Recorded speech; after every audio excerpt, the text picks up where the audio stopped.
Hello students, welcome to a lesson through the virtual training center of the Brihan Mumbai Mahanagar Palika. My name is Shraddha Teacher, and in this lockdown period, since we are not able to go to school, children, we will be doing many lessons here online through the virtual class. So come on, let's proceed to our lesson for today. Hello everyone, let me welcome you to a lesson through the virtual class recorded videos. My name is Shraddha Teacher, and today we will be doing a lesson in Standard 8th, and the lesson will be a history lesson. Now children, since this is the first time that we are meeting through this medium, let me tell you that since the schools are closed due to the COVID pandemic, we are not being able to go to school regularly or physically. So what we are going to do is we are trying to see that you do not suffer and your educational progress doesn't suffer, and that is the reason we will be recording these videos and getting to you regularly. So children, this is the first lecture today on history. Let us take a look at our history textbook, and then we will proceed and we will see the first lesson today. So this children is your history textbook. So if you look carefully at your cover page as well as the back cover page of your history textbook, you can see certain very important pictures here. You can see the picture of the Red Fort in India. Then in a picture you can see the monument at Jallianwala Bagh in Amritsar. In a picture you will see that there is Gandhiji's residence, or the home or the place where Gandhiji used to live when he was at Sabarmati Ashram. So it means that in this lesson, or in this syllabus of your history textbook, you are going to learn more about the history of India as far as our struggle for independence was concerned. And then when we are studying about the British people who came to India, how they exploited us, and how as a country, along with the leaders of our country, along with the freedom fighters, we resisted them and we were successful in getting our freedom from them. Okay, but at the same time, when we go towards all these parts of our history, we are also going to look at a little bit of background. That is, we are going to look at how the British came to India, and we are going to talk about how India and Europe were connected in some way or the other. That is the reason why these European people wanted to come to India. So what were those reasons? And we are also going to learn about what all effects the British rule had on India. But those will be the later lessons. Okay, now in the beginning, in the first lesson today, we will be talking about a very important thing in history.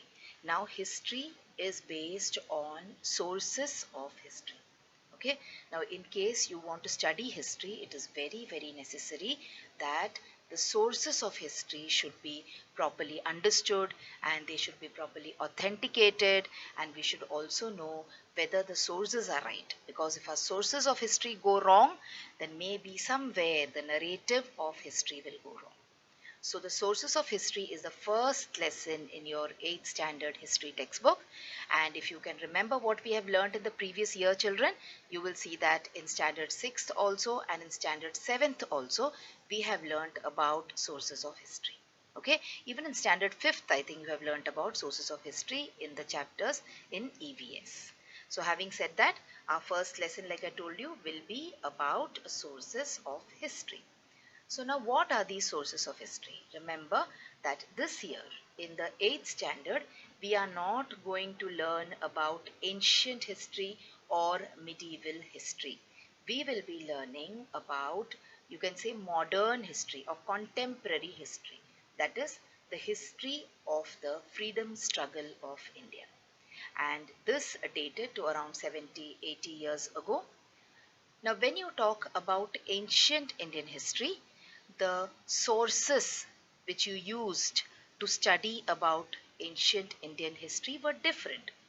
When it comes to medieval Indian history, the sources, the category of sources remain the same. That is, some of them are oral, some of them are written, etc. But the actual source will change. Okay?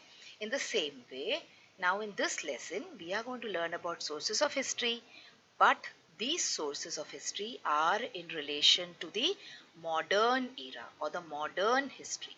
So when you see, you will see that the picture or the images which I have used are also a little bit different. Here you can see some letters, all right.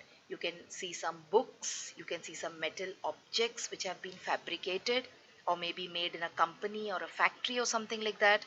So the modern history will have modern sources, all right. So let us see what these modern sources of history are. Now we have seen all these sources of history also in the previous lessons. We have seen about the various epics that we have used for understanding history of those times. We have seen how we have used various kinds of artifacts that we have got from the excavations. We have seen how we have studied the coins. We have studied the various copper plates, etc., in order to understand history. So in the modern history also we have certain you can say sources which are very unique to these times. You will not see these sources being used to study ancient history. For example, let us look at some sources of modern history. See, have you seen this? This is an audio cassette. Alright, and these kind of audio cassettes were used around, you can say, 20 years ago, because after these then we came to the place where we started using the compact discs, and now we are using the pen drives. Okay, and we even have music which you can directly access from the net, so you need not have a device in which you can store this music. Okay, so this is one of the modern sources of history, the audio cassettes. Along with these audio cassettes, these are some LP players. Okay, you can see a kind of a round disc on which a particular pin keeps moving, and then you can listen to music, you can listen to talks, you can listen to recorded voices, etc. on this. So when you talk about modern history, you can consider this also as a source of modern history. Moving ahead, see, you must have seen, I don't know whether you must have seen, but your parents definitely must have used these kind of video cassettes. We used to have these video cassette recorders, video cassette players. So it used to be a big box kind of a thing, like a notebook. Alright, we used to insert it into the video cassette player and we could see beautiful movies, etc. So these are all, children, sources of modern history. Now you have learnt about the sources of ancient history in the previous classes. You will be very well able to understand what the difference is. And then we have libraries now.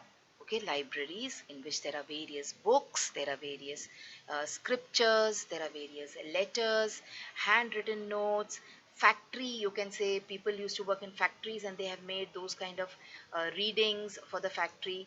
So these are the kind of modern sources of history. Okay, or you can say sources of modern history.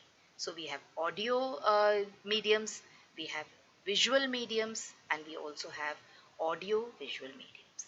So just like we have the ancient and medieval sources of history, these are the modern sources of history.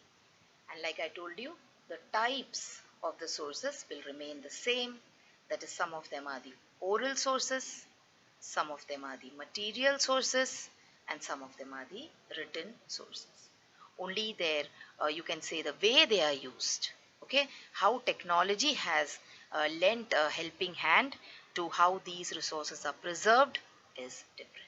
So whatever kind of sources of history are there, whether it is from the ancient times, modern times, medieval times, whichever times, you can broadly categorize them, or we can broadly put them into these three categories.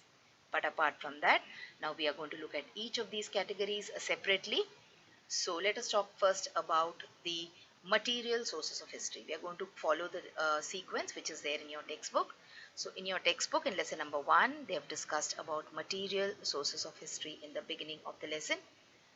So these are the various material, or we can also call them as physical sources of history that we have studied about. We have studied about copper plates, inscriptions, cave sculptures, etc.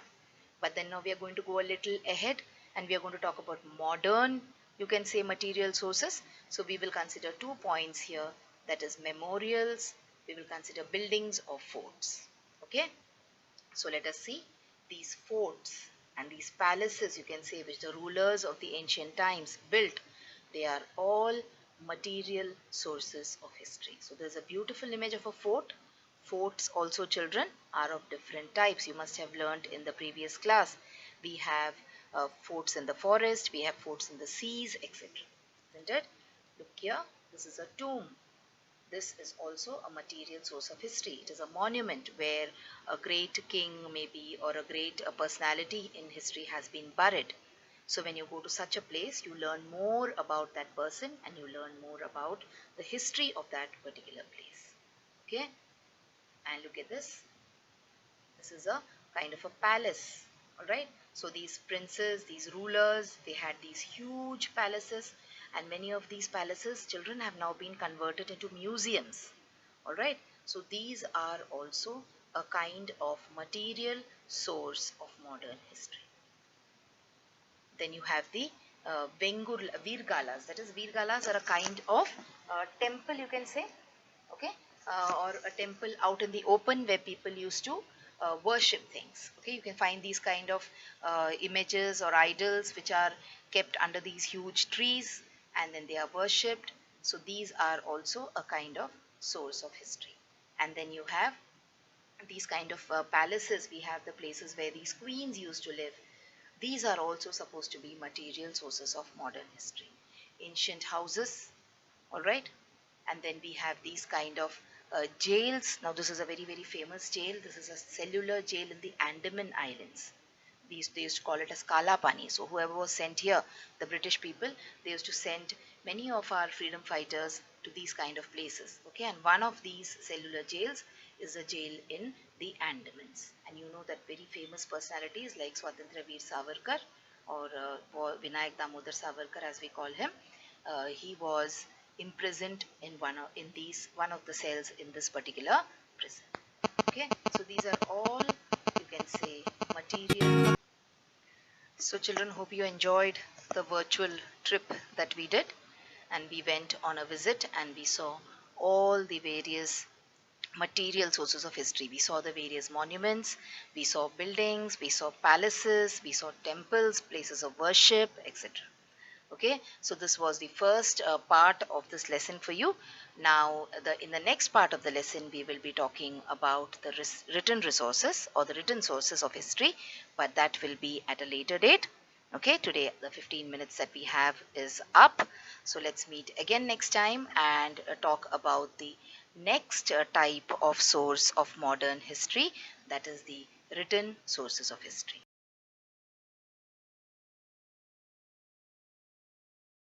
So children, wasn't that a wonderful video, and did you enjoy watching it?